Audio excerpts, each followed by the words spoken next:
So yeah, just got my S25 Plus. I got this from Google Fi. I think they're running some kind of a deal. Let me check. Yeah, it was like 600 off if you're a Google Fi customer, and you just have to keep your line active for like 4 months.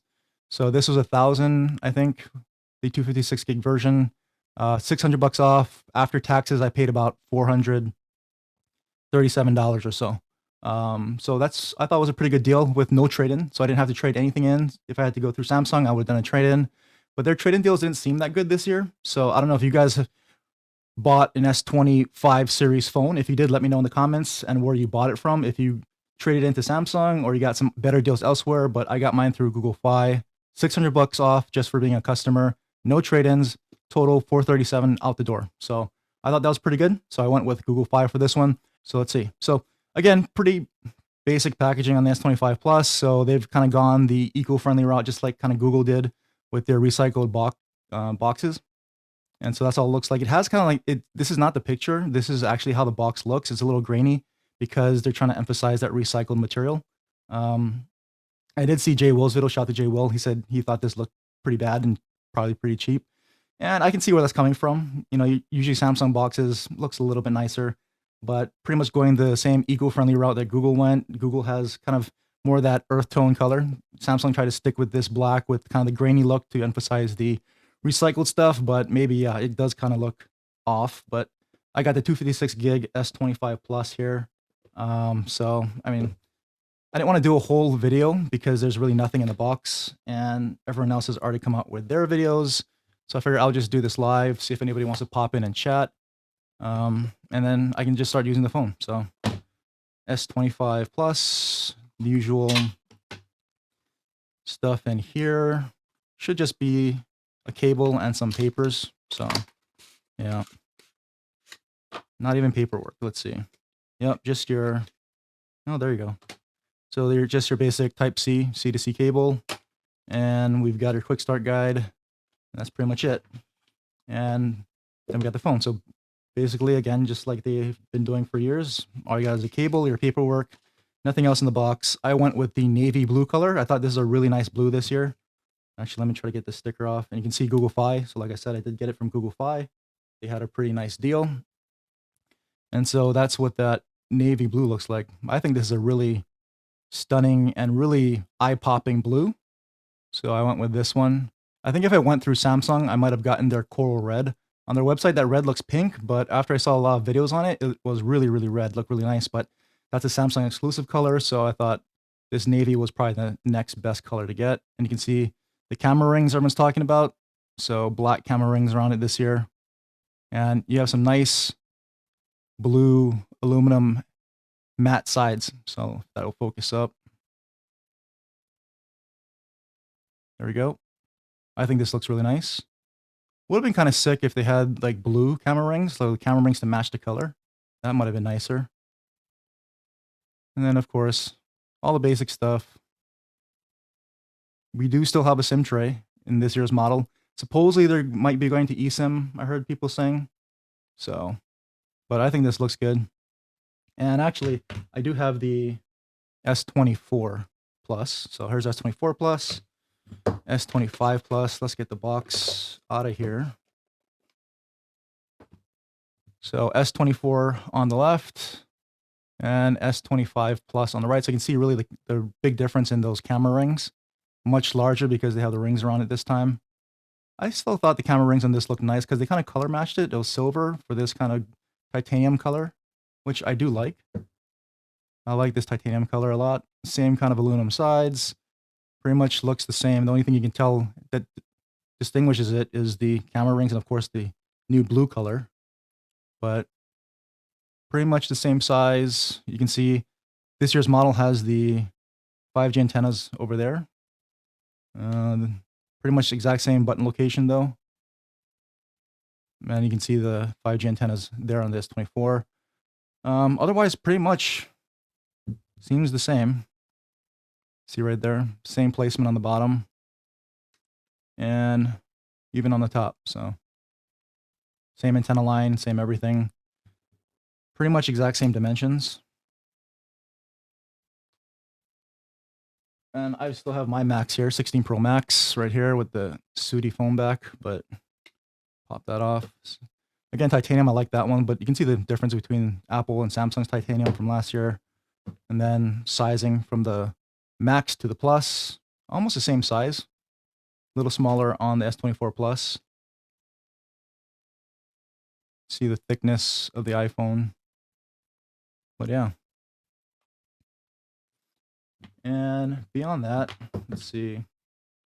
We've got some other phones here too. So S24 Ultra, S25 comes tomorrow, hopefully. But last year's S24 Ultra to the S25 Plus this year. I do like the rounded-ish sides of last year's 24 Ultra. This year they went all flat. And from the videos and the pictures I've seen, it makes it look kind of chunky. So I wish they kind of kept this kind of slightly rounded sides. It feels a little bit better to hold. And I think it's a nicer touch. And it keeps it looking a little bit slimmer than it really is. So, but we'll see how I feel about the S25 Ultra once I get it. It's pretty much just a bigger version of the 24 Plus. So they kind of have everything looking the same this year. So the whole S lineup has the same look. So some people may like that. Other people may not. I'm going to guess, though, that most people aren't going to want their Ultra looking the same as the other S lineup phones. The whole thing for the Ultra, the former Note lineup, was that it was really high end. And so most people who were buying it wanted the latest and greatest. They wanted theirs to look different. They wanted it to probably stand out if people just glanced at it in public. And that's not going to be true this year. This year's Ultra is going to look pretty much like a bigger version of this. And you're probably not going to notice it in public. And so I think that's probably a big detractor for a lot of people. I would think, me personally too, if I'm spending a lot of money and I want the best of the best, I want, you want people to kind of know you have it, right? You want people to see it in public. And if you've got the S25 Ultra, it's just going to look like every other Samsung S phone. And so that's probably the bigger deal about that design change to me. But I do like the rounder corners on the Ultra this year. I don't like the sharp corners that they had before on this version here, the 24 Ultra. So I do like the design change, but we'll have to see. But again, this is just the Plus, but I do expect the Ultra just to be a slightly bigger version of this anyway. Take off the display. We can turn it on. I don't know if I'm going to go through the whole setup. May as well. I kind of want to check out the camera app. I think all S25 phones this year have some of the advanced video features. Like I think people were saying that you can shoot log on not just the Ultra, on the Plus, and the non-Plus should also be able to shoot log. I want to check that out to be sure. That would be, I don't know how I feel about that, or how anybody watching feels about that. I would think if they offered special new camera features, like finally offering log video in the Ultra, that it should stay to the Ultra. I don't know why you would bring it to a Plus or the standard S25. But if they did, hey, it's great for owners of the 25 and 25 Plus. So, I'll just kind of skip through the setup actually. So Galaxy AI. So obviously AI is the big thing in the S25 lineup this year because they really didn't change much design wise. So they're just like Apple. They're playing up the whole artificial intelligence aspect, software aspect of it. So here's all the stuff that you can do with the new Galaxy AI, which is pretty much Gemini. But call assist, writing assist, interpreter, just like you can do on Pixel phones. Productivity with note assist, transcript, and browsing. Photos, so photo assist, drawing assist, audio eraser. That's going to be cool. Actually, I'm kind of excited for audio eraser. I really want to try that out to see if you can really get some better audio and eliminate a lot of background noise. Because if you're a creator, or if you just like shooting videos and you're out in public, you can actually get some better audio out of that without having to bring like an external mic or anything with you. So I really do want to try audio eraser out. And now they have some other health stuff that they're trying to highlight. So Bixby, anybody use Bixby in the chat? I don't even know why they're still branding anything Bixby. At this point, it should just be Galaxy AI or just go with Gemini. Just like how kind of Google's Dish Assistant and just everything's Gemini. I don't know why they're just still trying to play up Bixby. I think branding wise is probably not good. I don't think Bixby has a good association for brand. All right, we're all set up. Okay, so we're in. So this is the new One UI 7 when you first get your phone and set it up. So it does look, here's what it looks like here. And the big deal, obviously, that, if you just go and do a sort, alphabetical, now you have your vertical app drawer scrolling. No more pages and horizontal scrolling in the app drawer if you don't want it. I mean, finally, that's a long time coming feature. And yes, you could do it in other launchers, but these days I kind of just like to use the launcher that comes with the phone just to experience how the manufacturer wants you to experience the phone. But here's an initial look at One UI 7. Here's all the stuff that comes on it. So definitely bloatware. You got all the Microsoft stuff. You got all the Samsung stuff that comes with it. There's Facebook on it that I personally don't use. Yeah, I guess they throw Samsung News, but other than that, not too much, I guess. So that's kind of good. And camera, let's check real quick. So camera app, so portrait, photo, video, pro video, night mode. Night mode they're playing up. They're saying they improved night mode, but they really say that every year. Like it should be less grainy, should be a little bit clearer. Pretty much they say that every year. So I'm going to test that out, obviously. Hopefully we do get better low light performance. Although low light performance is already pretty good. It's just extreme situations. You'll see a lot more graininess in the night sky and all that kind of stuff, which they said they've kind of improved here. So that's what I'm going to specifically test for. Expert RAW, definitely want Expert RAW. So you're going to have to go ahead and download that. But all the different regular modes that you normally get: single take, dual recording, portrait video, hyperlapse, slow motion, panorama, food mode. And this is what's changed. So I was looking for the settings buttons usually up here, but they put this 4-dot menu over here to get to all the stuff that used to just be right up here. But click on that, and then the settings menu is right there. So all the usual stuff: shot suggestions, intelligent optimization. Scene optimizer is actually off by default. They always have this on by default. They finally have it off as a default this year. That's interesting. So usually when you see a lot of people do camera comparison tests, most of them have Scene Optimizer on just because that's how it comes out of the box. Not that they don't know, they know, but they want to test how it comes to you. And so that's why it gets a lot more saturation, the Samsung color saturation that you see, because Scene Optimizer is always on by default. When you turn it off, it does make a difference. It does calm that HDR and that image processing and the color down, tones it down a little bit. So they decided to go more natural this year, I guess. Wonder what people are going to think about that. If you're a longtime Samsung user and you didn't know that, you would probably think your photos aren't looking as good on this phone. They won't pop out as much as you're used to, but we'll see. And here we go, advanced video options. So this is the one that I wanted to see. This is the new stuff this year. So high bitrate videos, HDR. So you do get 10-bit HDR just like you do on the Ultra, and you do get log. So they put log video available, and it's on by default. People are saying this is off and you have to go turn it on. Mine came with it on by default, so I don't know why for some reason shooting in log is on by default, but it's there. And you do get it on the S25 Plus. I'm going to assume you get it on the standard S25 too. So I don't really think that's a good move by Samsung. I mean, it's great for customers for sure. Even one less reason to buy the Ultra. So if you really don't use the S Pen in the Ultra and you want some of the advanced camera features, they're here. And I think I saw somewhere they're going to bring even more of the camera improvements and software updates to, I think, even the S24 or older lineups. But S25 Plus, you get 10-bit HDR and log video out the box. No need to get the Ultra. If you're a camera person and you want to color grade your videos, you don't need to get the Ultra. And if you don't use the S Pen and you have no utility because it's not a Bluetooth S Pen anymore, one more reason to save some money and just go with S25 or the S25 Plus here. So yeah, I think great for consumers. I think it's a odd move from a company perspective if I was Samsung. So video stabilization, auto FPS, auto tracking, composition guide. Yes, we want grid lines, location tags, no. Shooting methods, voice commands. So this is your alternative to the Bluetooth S Pen on the Ultra. Again, this is just the Plus.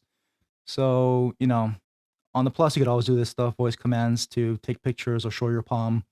I would use this a lot when doing camera comparisons, but on my Ultra, I use the Bluetooth S Pen because it's doing camera comparisons and you got to do self-portraits using the Bluetooth S Pen to not just change to take your picture, but to change camera modes. That was made camera comparisons with that so much easier and faster. Other phones, you got to use the show the palm voice commands if they have it, or you've got to use a timer, which is painfully slow. So again, on the Ultra, I'm going to miss the Bluetooth S Pen, but on all the phones, you'll have these kind of methods to take your picture as well. I always use it. Settings to keep. I'll keep my settings.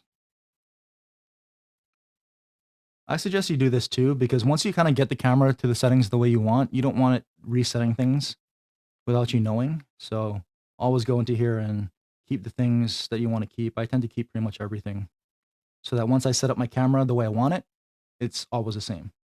I think the other thing that I don't know why they don't just have as standard on the phone is camera assistant.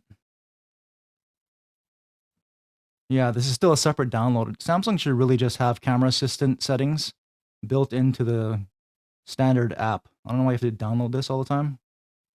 But if you don't know about camera assistant and you don't have it on your Samsung phones, I suggest you download it. It does open up some additional options here. So 2x crop zoom shortcut, so you can add the 2x shortcut. That's always handy. Auto HDR, you can turn it on or off. I'll just keep it on because that's just how it is with Samsung by default. Auto lens switching, I always turn this off. I don't want the camera jumping around and changing the camera lenses or changing between the different cameras without me knowing. I mean, you'll see it if you're shooting. You'll notice it change, but some people won't. And some people may want the auto lens switching because, you know, they want the phone to do everything for them and hopefully it makes their best decision. But I want full control over my camera. And if you do too, download Camera Assistant, turn off that setting so that you always know which lens you're shooting with. And it won't just jump around on you. So if you're like shooting a video or trying to get a photo, you won't see it just jump around and change when it doesn't have to. Distortion correction, advanced resolution options, upscale digital zoom. That's kind of cool. That's a nice feature, actually. So you should be getting better digital zoom if you turn that on. Let's see. Distortion correction. We already went through that. Quick tap to shutter. Ah, this is the one. So shutter lag for Samsung. So quick tap to shutter. So this will improve it. So all this does is as soon as you hit the shutter button, it takes the picture. Because with Samsung phones, I don't know why they do this, but it doesn't take the picture until you release the shutter. So that's why it seems a little bit slower. So Camera Assistant, if you find you're having shutter lag on your Samsung cameras and you want it to shoot faster, download Camera Assistant, turn on quick tap shutter. And I don't think it'll make it completely go away, but it'll definitely improve it noticeably. Prioritize focus over speed. Yes, you don't want autofocus. Photos.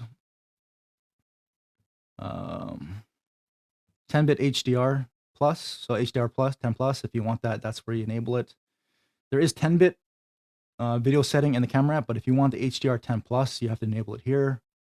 And you can even save videos to external storage. So obviously this is for advanced users, but if you want to save to external storage, you don't want to eat up all your internal storage, that's another option for you to do that. And of course, if you are a creator or a heavy user, you want to stream with this or whatever, you can enable clean preview on HDMI displays. So when you hook this up to a monitor, you won't see all your camera interface. It'll just be a clean video. So that's where you can do clean HDMI. But like I said, given all the stuff that they're putting into the S25 and the S25 Plus, like all the AI stuff is here. The advanced camera features, a lot of it's going to be here or is here. So I don't know. There's even less reason to have an Ultra this year. That's why it's a weird move by Samsung this year. It's like they're giving people more reasons not to spend more money. Like the only thing that would separate this out from an Ultra is it's slightly bigger and it has an S Pen that they downgraded. So you have a worse S Pen, a slightly bigger screen. Should you really spend that money? Or if you're in the market for an S phone this year, should you just get a Plus or a regular? I think Samsung just gave people more ammunition to just buy the regular one. But I did see sales in South Korea. I think they said half of the South Korean sales were for the Ultra. And then the rest was split between the 25 and the 25 Plus, pretty much even split. I think like 25%, 25%. So I thought that was interesting. But even in the homeland of South Korea, the Ultra, if they're buying an S line phone, is still the one that they're majority spending their money on. So I doubt that's the same here in the US. would think not many people buy not just the S phones, but primarily definitely not the top end Note, previous Note, or now the top end S. I really doubt it. And this just seems like a lot less reason to do it. So I don't know. We'll see. S24 Plus content should be coming. Camera comparison should be coming once this rain passes. It's like pouring rain outside right now. So hopefully maybe from Monday, I would say. And hopefully my Ultra shows up tomorrow so we can do both S25 Plus and S25 Ultra content, including camera comparisons to all the popular phones, including some that you see here. So looking forward to doing all that. And again, really hoping my Ultra shows up tomorrow and Best Buy doesn't mess me up. So we'll see.